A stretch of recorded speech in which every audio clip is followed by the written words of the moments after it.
കേരളം ജനാധിപത്യത്തിന്റെ ഉത്സവമായ തെരഞ്ഞെടുപ്പിലേക്ക് കടക്കുകയാണ്.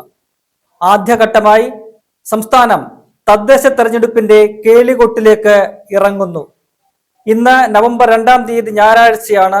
നാളെ 3 തിങ്കൾ, 4-ാം തീയതി ചൊവ്വാഴ്ച തദ്ദേശ തെരഞ്ഞെടുപ്പിന്റെ പ്രഖ്യാപനം വരുമെന്നാണ് കരുതപ്പെടുന്നത്. 2 ഘട്ടങ്ങളിലായി ഡിസംബർ പകുതിയോടുകൂടി സംസ്ഥാനത്തെ തദ്ദേശ തെരഞ്ഞെടുപ്പ് പൂർത്തിയാക്കാനാണ് സംസ്ഥാന തെരഞ്ഞെടുപ്പ് കമ്മീഷൻ ഇപ്പോൾ ആലോചിക്കുന്നത്. 2 ഘട്ടങ്ങളിലായി 7 ജില്ലകളിൽ വീതം തദ്ദേശ തെരഞ്ഞെടുപ്പ് നടക്കുമെന്നാണ് നമുക്ക് മനസ്സിലാക്കാൻ കഴിയുന്നത്. കഴിഞ്ഞ തവണയും ഇത്തരത്തിൽ 2 ഘട്ടങ്ങളിലായി 7 സംസ്ഥാനങ്ങളിൽ വീതമായിരുന്നു കോവിഡ് കാലത്തും തെരഞ്ഞെടുപ്പ് നടന്നത്. എന്തായാലും ഇത്തവണ വീറും വാശിയുമേറിയ തദ്ദേശ തെരഞ്ഞെടുപ്പ് പോരാട്ടമായിരിക്കും കേരളത്തിൽ നടക്കുക എന്ന് ഏറെക്കുറെ ഉറപ്പായി കഴിഞ്ഞിട്ടുണ്ട്. കേരളത്തെ സംബന്ധിച്ച് 6 കോർപ്പറേഷനുകളാണ് ഉള്ളത്. ഈ 6 കോർപ്പറേഷനുകളിലും ശക്തമായ പോരാട്ടമാണ് നടക്കാൻ പോകുന്നത്. അതിൽ തലസ്ഥാന നഗരിയായ തിരുവനന്തപുരത്ത് ശ്രദ്ധേയമായ ത്രികോണ മത്സരമാകും ഇത്തവണയും നടക്കുക. നിലവിൽ CPIM ആണ് ഈ കോർപ്പറേഷൻ ഭരിക്കുന്നത്. 100 വാർഡുകളാണ് തിരുവനന്തപുരം കോർപ്പറേഷനിലുള്ളത്. BJP രണ്ടാമത്തെ വലിയ കക്ഷിയായിട്ട് അവിടെ നിൽക്കുന്നു. കോൺഗ്രസ്, UDF കഴിഞ്ഞ തെരഞ്ഞെടുപ്പിൽ വലിയ ശക്തമായ ഒരു തിരിച്ചടി നേരിട്ട് അവർ 10 സീറ്റുകളിൽ ഒതുങ്ങുന്ന ഒരു കാഴ്ച നമുക്ക് കാണാൻ കഴിഞ്ഞു. എന്നാൽ ഇത്തവണ പൂർവാധികം ശക്തിയോടുകൂടി വീറും വാശിയോടും കൂടിയുള്ള ഒരു തെരഞ്ഞെടുപ്പിന് അണിഞ്ഞൊരുങ്ങുകയാണ്, അണിയറയിൽ ഒരുങ്ങുകയാണ് കോൺഗ്രസും UDFും. കോൺഗ്രസിനെ സംബന്ധിച്ച് തിരുവനന്തപുരം കോർപ്പറേഷന്റെ തദ്ദേശ തെരഞ്ഞെടുപ്പിലെ ചുമതല ക്രൗഡ് പുള്ളർ കൂടിയായ പ്രമുഖ നേതാവ്, മുതിർന്ന നേതാവ് K. മുരളീധരന് KPCC നൽകിയിട്ടുണ്ട്. അത്തരത്തിൽ 6 കോർപ്പറേഷനുകളിലും പ്രധാനപ്പെട്ട മുതിർന്ന നേതാക്കൾക്ക് ചുമതല നൽകിയതിന്റെ പ്രവർത്തനങ്ങൾ പുരോഗമിച്ചു വരികയാണ്. തിരുവനന്തപുരം കോർപ്പറേഷനിൽ വരികയാണെങ്കിൽ അവിടെ K. മുരളീധരന്റെ നേതൃത്വത്തിൽ ഒരു പടി കൂടി മുന്നിൽ കടന്നുകൊണ്ടുള്ള പ്രവർത്തനങ്ങളുമായിട്ടാണ് മുന്നോട്ട് പോകുന്നത്. അവിടെ കോൺഗ്രസിന്റെ സ്ഥാനാർത്ഥി നിർണയം ഏറെക്കുറെ പൂർത്തിയായിരിക്കുന്നു എന്ന വിവരങ്ങളാണ് പുറത്തു വരുന്നത്. അത് വളരെ അമ്പരപ്പിക്കുന്ന തരത്തിലുള്ള ഒരു സ്ഥാനാർത്ഥി പട്ടികയാകും എന്ന വിവരവും പുറത്തു വരുന്നുണ്ട്. പ്രമുഖരായിട്ടുള്ള നേതാക്കൾ, മുതിർന്ന നേതാക്കൾ, യുവാക്കൾ ഉൾപ്പെടെയുള്ളവർക്ക് ഈ പട്ടികയിൽ സ്ഥാനമുണ്ടാകുമെന്നാണ് നമുക്ക് വിലയിരുത്താൻ കഴിയുന്നത്, അറിയാൻ കഴിയുന്നത്. തദ്ദേശ തെരഞ്ഞെടുപ്പ് കഴിഞ്ഞാൽ ഏതാണ്ട് 3-4 മാസങ്ങൾ കഴിയുമ്പോൾ നിയമസഭാ തെരഞ്ഞെടുപ്പ് വരികയാണ്. നിയമസഭാ തെരഞ്ഞെടുപ്പിലേക്ക് കണ്ണും നട്ട് കാത്തിരിക്കുന്ന അനവധി യുവാക്കൾ മുതൽ മുതിർന്നവർ വരെയുള്ള നേതാക്കളുണ്ട്.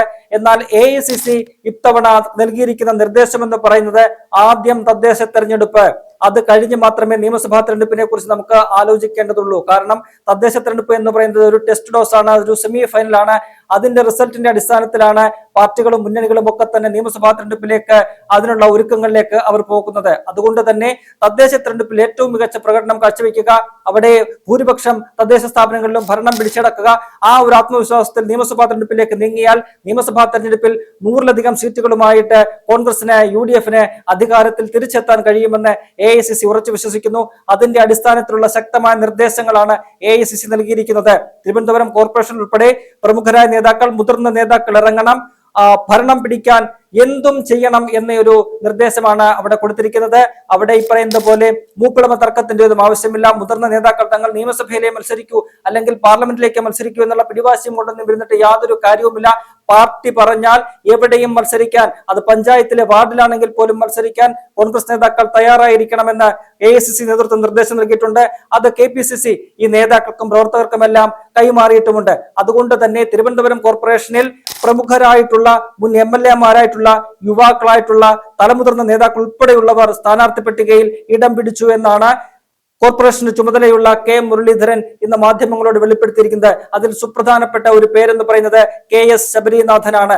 അദ്ദേഹം അരുവിക്കരയിലെ മുൻ MLA ആയിരുന്നു. നമുക്കറിയാം, കോൺഗ്രസിന്റെ സമുന്നതനായ നേതാവായിരുന്ന മുൻ സ്പീക്കറായിരുന്ന G. കാർത്തികേയന്റെ മരണത്തെ തുടർന്ന് 2015 അരുവിക്കരയിൽ നടന്ന നിയമസഭാ ഉപതെരഞ്ഞെടുപ്പിലൂടെയാണ് KS ശബരിനാഥൻ MLA ആകുന്നത് ആദ്യം. പിന്നീട് 2016 അദ്ദേഹത്തിന് ആ വിജയം അവിടെ നിലനിർത്താൻ കഴിഞ്ഞു.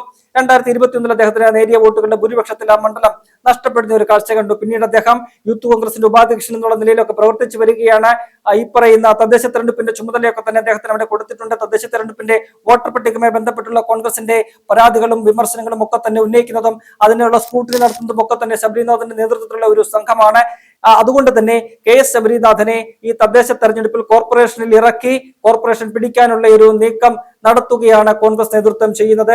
അക്കാര്യം ഇന്ന് കെ മുരളീധരൻ പ്രഖ്യാപിച്ചു കഴിഞ്ഞിട്ടുണ്ട്. KS ശബരിനാഥൻ തിരുവനന്തപുരം കോർപ്പറേഷനിലെ കവടിയാർ വാർഡിൽ നിന്ന് മത്സരിക്കുമെന്നാണ് നമുക്ക് മനസ്സിലാക്കാൻ കഴിയുന്നത്. കവടിയാർ വാർഡ് എന്ന് പറയുന്നത് കോൺഗ്രസിന്റെ ഒരു പൊന്നാപുരം കോട്ടയാണ്. ആര് നിന്നാലും മികച്ച ഭൂരിപക്ഷത്തിൽ ജയിക്കാൻ കഴിയുന്ന ഒരു വാർഡാണ്. ശബരിനാഥൻ താമസിക്കുന്ന എന്ന് പറയുന്നത് ശാസ്തമംഗലം വാർഡിലാണ്. എന്നാൽ ശാസ്തമംഗലം വാർഡ് ഇത്തവണ വനിതാ സംവരണമാണ്. അതുകൊണ്ടാണ് ശബരിനാഥൻ സ്വന്തം വാർഡ് വിട്ടിട്ട് തൊട്ടടുത്ത വാർഡായ കവടിയാർ വാർഡിലേക്ക് മാറുന്നത്. അവിടെ ശബരിനാഥൻ മത്സരിച്ചാൽ 101% വിജയമുറപ്പാണ്. വൻപിച്ച ഭൂരിപക്ഷത്തോടു കൂടി ശബരിനാഥന് കോൺഗ്രസിന് വേണ്ടി ആ വാർഡ് നിലനിർത്താൻ കഴിയുമെന്ന് പാർട്ടി ഉറച്ചു വിശ്വസിക്കുന്നുണ്ട്. ഒപ്പം തന്നെ നിലവിൽ യൂത്ത് കോൺഗ്രസിന്റെ ജനറൽ സെക്രട്ടറിയായ വീണ S നായർ കഴിഞ്ഞ നിയമസഭാ തെരഞ്ഞെടുപ്പിൽ വട്ടിയൂർക്കാവിലെ കോൺഗ്രസിന്റെ UDF സ്ഥാനാർത്ഥിയായിരുന്നു. കോൺഗ്രസിനെ സംബന്ധിച്ച് മഹിളാ കോൺഗ്രസിന്റെ നേതൃനിരയിലെ സമുന്നതയായ നേതാവാണ്. വൈബ്രന്റ് ആയിട്ടുള്ള യുവ നേതാവാണ്.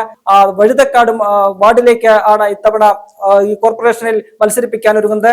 അത്തരത്തിൽ മുതിർന്ന നേതാക്കളൊപ്പം തന്നെ കോർപ്പറേഷനിൽ കഴിഞ്ഞ കുറെ കാലമായിട്ട് മത്സരിക്കുന്ന നാലാഞ്ചിറ വാർഡിൽ നിന്ന് മത്സരിച്ച് വിജയിക്കുന്ന നിലവിലെ പ്രതിപക്ഷ UDF നേതാവായ ജോൺസൺ ജോസഫ്, അദ്ദേഹം തലമുതിർന്ന നേതാവാണ്. അദ്ദേഹം ഇത്തവണയും മത്സര രംഗത്തുണ്ടാകും. ഒപ്പം തന്നെ KSUവിന്റെ ജില്ലാ വൈസ് പ്രസിഡന്റായ വൈഷ്ണവി ഉൾപ്പെടെ അങ്ങനെ ഏറ്റവും ചെറിയ ആൾ മുതൽ ഏറ്റവും തലമുതിർന്ന ആളുകൾ വരെയുള്ളവർ ഈ പട്ടികയിൽ ഇടം പിടിച്ചിട്ടുണ്ട് എന്ന് കെ മുരളീധരൻ തന്നെ വ്യക്തമാക്കുകയാണ്. അത്തരത്തിൽ ഒരുപക്ഷെ ഈ ശബരിനാഥനെ കോൺഗ്രസിന്റെ കോർപ്പറേഷനിലെ മേയറുടെ മുഖമായിട്ട് ഉയർത്തിക്കാണിക്കൊണ്ട് മേയർ സ്ഥാനാർത്ഥിയായിട്ട് തന്നെ ഉയർത്തിക്കാട്ടിക്കൊണ്ട് തെരഞ്ഞെടുപ്പിനെ നേരിടാനാണ് കോൺഗ്രസ് നേതൃത്വം ആലോചിക്കുന്നത്. അതിനെ മുരളീധരൻ തന്നെ അക്കാര്യങ്ങളെല്ലാം വ്യക്തമാക്കുകയും ചെയ്യുന്നുണ്ട്. അത്തരത്തിൽ പ്രമുഖരായിട്ടുള്ള എല്ലാ നേതാക്കളും തലമുതിർന്ന നേതാക്കൾ ഉൾപ്പെടെ ഒരുപക്ഷെ മുൻപ് MLA ആയിട്ടിരുന്നവരെ ഒക്കെ തന്നെ ഉൾപ്പെടെയുള്ളവർ, മന്ത്രിമാരായിട്ടിരുന്നവർ ഉൾപ്പെടെയുള്ളവരുടെ പേരുകളൊക്കെ തന്നെ പറഞ്ഞു കേൾക്കുന്നുണ്ട്. അത് നാളെ പട്ടിക പ്രഖ്യാപിക്കുമെന്നാണ് കെ മുരളീധരൻ ഇപ്പോൾ പറയുന്നത്. ഏതാണ്ട് 48-50 പേരുടെ ഒരു പട്ടിക കോൺഗ്രസിന്റെ സ്ഥാനാർത്ഥി പട്ടിക നാളെ തന്നെ പ്രഖ്യാപിച്ച് അങ്ങനെ വളരെ മുൻപേ തന്നെ സ്ഥാനാർത്ഥി പട്ടിക പ്രഖ്യാപിച്ചുകൊണ്ട് തെരഞ്ഞെടുപ്പിന് തൊട്ട് മുൻപ് തന്നെ സ്ഥാനാർത്ഥി പട്ടിക പ്രഖ്യാപിച്ചുകൊണ്ട് തെരഞ്ഞെടുപ്പ് പ്രചരണ രംഗത്തേക്ക് കടക്കാനാണ് കോൺഗ്രസ് നേതൃത്വം ആലോചിക്കുന്നത്. നമുക്കറിയാം, തിരുവനന്തപുരം കോർപ്പറേഷൻ എന്ന് പറയുന്നത് വളരെ ഈ 6 കോർപ്പറേഷനുകളിൽ ഏറ്റവും അധികം ആവേശമുള്ള അല്ലെങ്കിൽ ഏറ്റവും അധികം ഒരു പവറുള്ള ഒരു കോർപ്പറേഷനാണ്. അത് തലസ്ഥാന നഗരി എന്നുള്ളത് കൊണ്ടാണ് വളരെ ഗ്ലാമറസ് ആയിട്ടുള്ള ഒരു കോർപ്പറേഷനാണ്. തിരുവനന്തപുരം കോർപ്പറേഷൻ മേയർ സ്ഥാനം എന്ന് പറയുന്നത് ഒരു പക്ഷേ വലിയൊരു മുഖ്യമന്ത്രിയുടെ ഒക്കെ തന്നെ ഒരു പദവിക്ക് കടപിടിക്കാവുന്ന തരത്തിലുള്ള ഒരു സ്ഥാനം തന്നെയാണ്. അതുകൊണ്ടാണ് ഈ തിരുവനന്തപുരം കോർപ്പറേഷൻ പിടിക്കുക എന്ന ഒരു ലക്ഷ്യത്തോടു കൂടി കോൺഗ്രസ് പോകുന്നത്. തിരുവനന്തപുരം കോർപ്പറേഷനെ കുറിച്ച് പറയുകയാണെങ്കിൽ അവിടെ 100 വാർഡുകളാണ് ഉള്ളത്. ഏതാണ്ട് തിരുവനന്തപുരം ജില്ലയിലെ 5 നിയമസഭാ മണ്ഡലങ്ങളിലായിട്ട് ഈ 100 വാർഡുകൾ വ്യാപിച്ചു കിടക്കുകയാണ്. നേമം, ഒപ്പം തന്നെ വട്ടിയൂർക്കാവ്, തിരുവനന്തപുരം സെൻട്രൽ എന്നീ 3 നിയമസഭാ മണ്ഡലങ്ങളിലും തിരുവനന്തപുരം കോർപ്പറേഷനിലെ വാർഡുകൾ മാത്രമാണുള്ളത്. കഴക്കൂട്ടം നിയമസഭാ മണ്ഡലത്തിൽ തിരുവനന്തപുരം കോർപ്പറേഷനിലെ ഏതാണ്ട് 13 വാർഡുകളുണ്ട്. അതേസമയം കോവളം നിയമസഭാ മണ്ഡലത്തിൽ കോർപ്പറേഷനിലെ 5 വാർഡുകളുമുണ്ട്. അങ്ങനെ മൊത്തത്തിൽ നോക്കുമ്പോൾ ഏതാണ്ട് 5 നിയമസഭാ മണ്ഡലങ്ങളിലായിട്ട് ഈ കോർപ്പറേഷൻ വാർഡുകൾ പടർന്നു കിടക്കുകയാണ്. അതുകൊണ്ട് തന്നെ ഇത്തവണ ഈ കോർപ്പറേഷനിൽ മികച്ച ഒരു പ്രകടനം നടത്താൻ കഴിഞ്ഞില്ലെങ്കിൽ അടുത്ത നിയമസഭാ തെരഞ്ഞെടുപ്പിൽ പിന്നെ തിരിഞ്ഞു നോക്കേണ്ട കാര്യമില്ല എന്നൊരു നിർദ്ദേശമാണ് AICC നേതൃത്വം നൽകിയിരിക്കുന്നത്. ആ ഒരു പ്രാധാന്യം ഉൾക്കൊണ്ടുകൊണ്ടാണ് അടുത്ത നിയമസഭാ തെരഞ്ഞെടുപ്പിന്റെ ഒരു ഡ്രസ് റിഹേഴ്സൽ എന്ന നിലയിൽ, ഒരു ടെസ്റ്റിംഗ് ഡോസ് എന്ന നിലയിൽ, ഒരു സെമി ഫൈനൽ എന്നുള്ള നിലയിൽ കോർപ്പറേഷൻ ഭരണം പിടിക്കുക എന്ന വലിയ ഭാരിച്ച ഉത്തരവാദിത്തം ഏറ്റെടുത്തുകൊണ്ടാണ് കെ മുരളീധരനും സംഘവും അവിടെ പ്രചരണ പ്രവർത്തനങ്ങൾ നടക്കുന്നത്. നമുക്കറിയാം, തിരുവനന്തപുരത്തിന്റെ MP ആയ ശശി തരൂർ ഉൾപ്പെടെ അടൂർ പ്രകാശ് ഉൾപ്പെടെയുള്ളവർ, അദ്ദേഹം UDF കൺവീനർ കൂടിയാണ്. അദ്ദേഹം മികച്ച ഒരു തെരഞ്ഞെടുപ്പ് തന്ത്രജ്ഞൻ കൂടിയാണ്. മാനേജ്മെന്റാണ്, തെരഞ്ഞെടുപ്പ് മാനേജ്മെന്റ് വളരെ വൈദഗ്ധ്യമുള്ള ഒരു നേതാവാണ്. അത്തരത്തിലുള്ള പ്രമുഖ നേതാക്കളെ എല്ലാം തന്നെ തെരഞ്ഞെടുപ്പിന്റെ പ്രചരണ രംഗത്തും ഒക്കെ തന്നെ വിനിയോഗിച്ചുകൊണ്ട് തിരുവനന്തപുരം കോർപ്പറേഷൻ മികച്ച ഒരു പ്രകടനം നടത്തുക, അവിടെ പറ്റുമെങ്കിൽ ഭരണത്തിലേക്ക് തന്നെ എത്തുക എന്നുള്ള ഒരു ലക്ഷ്യത്തോടു കൂടിയാണ് മുന്നോട്ട് പോകുന്നത്.